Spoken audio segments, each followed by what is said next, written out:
2023 is seeing some of the biggest climate actions in history, with the main aim being to take urgent action to combat climate change and its impacts.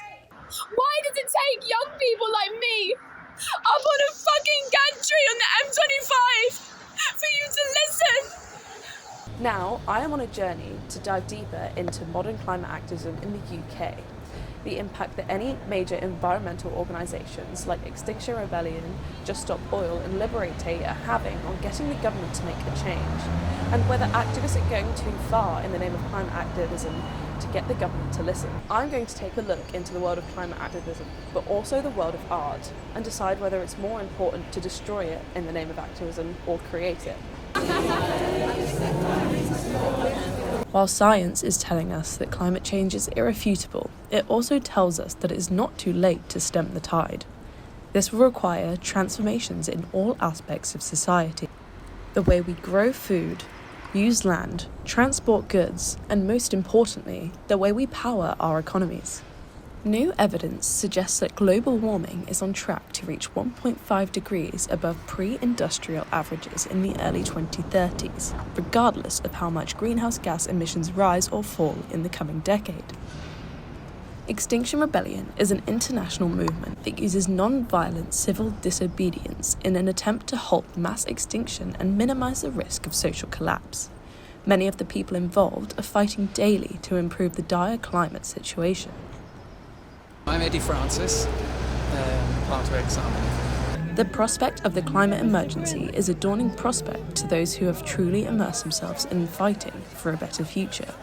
I'm going to say I'm terrified, and I think that's why I got involved in what I do. It's that classic sort of high adrenaline situation where I can feel frightened, I can feel nervous, but I can feel excited, exhilarated.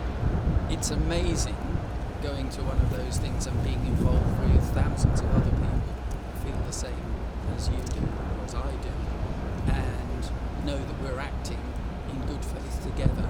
It's a very uplifting, very binding, unifying sort of experience. Activists like Eddie fight every day in order to save the earth, but more often than not, they make no progress. This is why many are not afraid to go to extreme lengths to get the government to listen.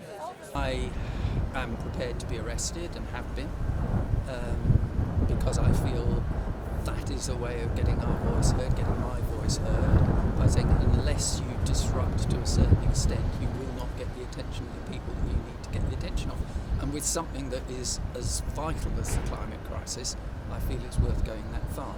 Historical evidence shows that we need the involvement of 3.5% of the population to succeed. In the UK, that's about 2 million people. People like Eddie just want the government to listen. The effects of climate change should be a scary prospect to everyone, and the more attention climate activists bring to the cause, the more likely they are to achieve change. Environmental activists took to the streets of London over Earth Day weekend in April to try and make a stand. The large protest, accurately named the Big One, saw about 100,000 people over the 4-day action. These peaceful protests occurred outside the Houses of Parliament to urge the government into making vital changes.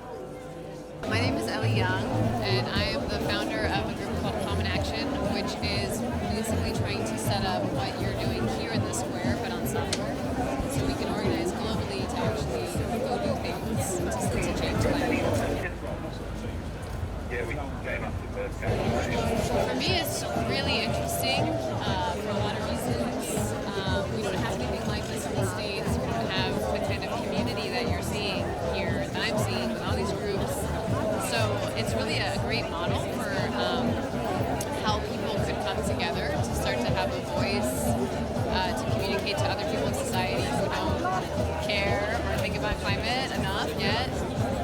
And I mean, it's so artistic, right? Like, for everyone who can't see what I'm seeing, there's lots of flags, there's lots of different kinds of people, signs of many different kinds of sort of like, it feels very healthy. So yeah, I'm learning a lot from what y'all have done. While some people are happy to just simply do their bit and show their face at large protests like the big one, others have been fighting for the cause more passionately and for a lot longer, to the point of anger and even desperation. A senior lecturer in sustainable construction and climate change at Sheffield Hallam University has been particularly concerned about the climate crisis for a long time now. My name's John Grant. I'm a senior lecturer here at Sheffield Hallam University. I've been teaching here for about 27 years. I'm also an active member of Scientists for Extinction Rebellion. Generally, I flip between being really angry, to a point of cold fury, where I struggle to come up with a coherent conversation about it because I'm just so angry. And then the other part of me, because I work in solutions to climate change, is kind of, pushing hope that we can pursue a really positive, a better way of life that actually doesn't have climate change as some kind of vulture sat on our shoulder going to take the corpses away. To John and many others, the only thing that matters now is change. Otherwise, we are heading straight into environmental doom. We need to get a response, a real pathway to a functioning economy that doesn't include emitting carbon. He wants people to weigh up their priorities and consider what really matters. The question is, what's important to you? What do you love? What are you willing to do to protect the people, the things that you love? People need to think about that rather than what is extreme and what isn't extreme. And whilst everyone should want to reduce climate change, it is often seen that environmental activism is a fairly controversial topic, with people disagreeing with their sometimes extreme methods of protesting. This became especially prominent when Just Stop Oil began to temporarily wreck artwork to spread the message of their cause and get the government to commit to halting new fossil fuel licensing and production. They have been known in more recent years for their more extreme and intrusive ways of protesting. Whilst they are fueled with passion, this is seen by many as a disturbance and is in some ways turning people away from their cause. And I'm here. I'm here because I don't have a future. And you might hate me for doing this, and you're entitled to hate me. But I wish you would direct all that anger and hatred at our government. They are betraying young people like me. I wouldn't have to be there if they did their lawful duty to their own citizens.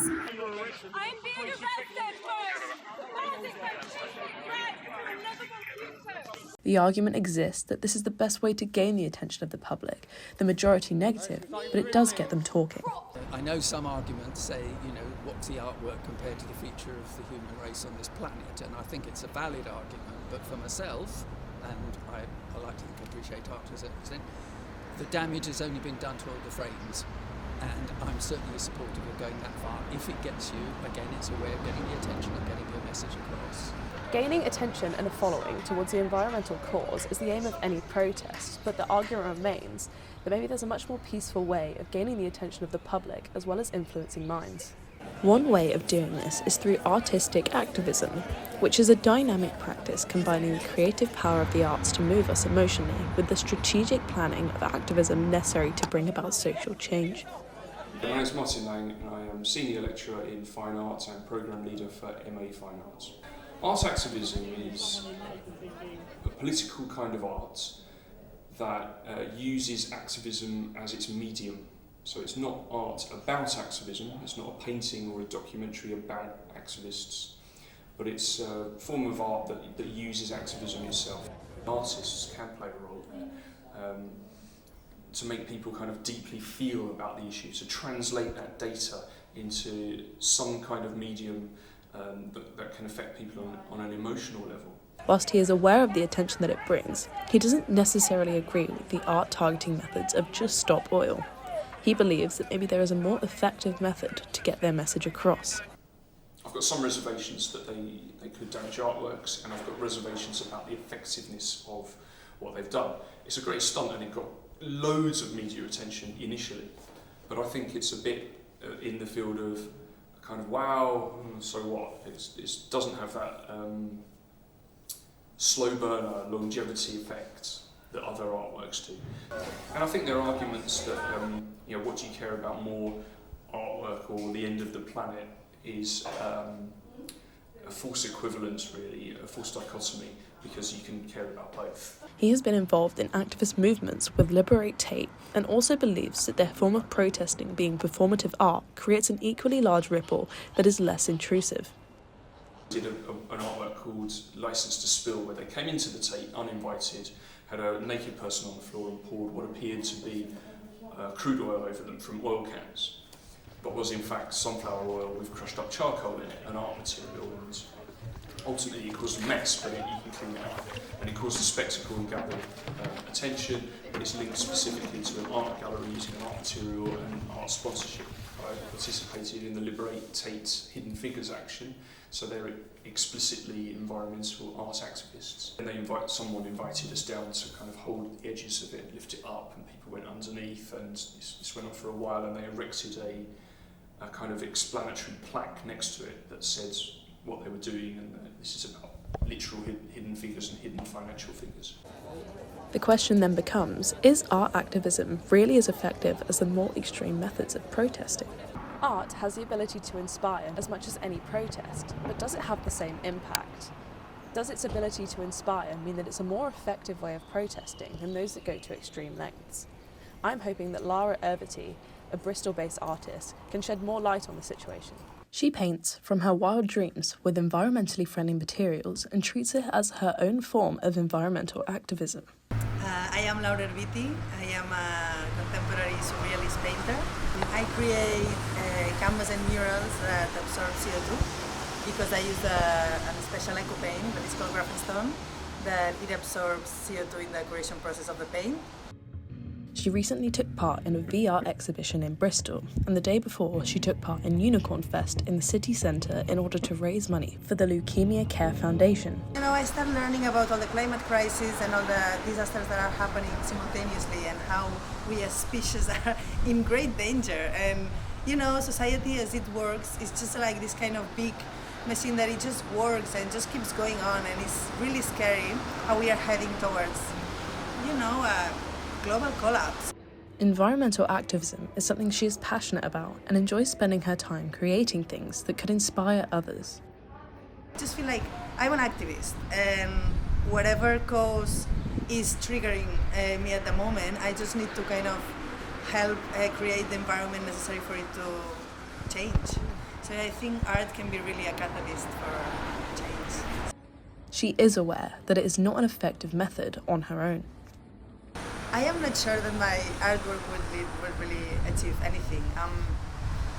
But what I try to do with it is just kind of transform the science and the climate emergency information and data, translate it into images, and kind of broadcast it onto the mass culture. These can plant a little seed of change in every person's mind. I don't think one artwork can achieve change. I think a whole generation working together towards the same goal and creating and expressing ourselves in different ways can, little by little, generate this change. So, we've seen the reasons why many people take extreme action, and also one of the many more peaceful routes people can take. But you can never truly know who is going too far or not far enough. Getting arrested shouldn't be a likely end goal, but in some ways, the more people who join in the fight, the more likely the government is to make a change. The climate crisis is an ongoing battle and a very real future for everyone. So whether you decide you want to take extreme action or not, it may be time to pick up a paintbrush and think about what the future may hold.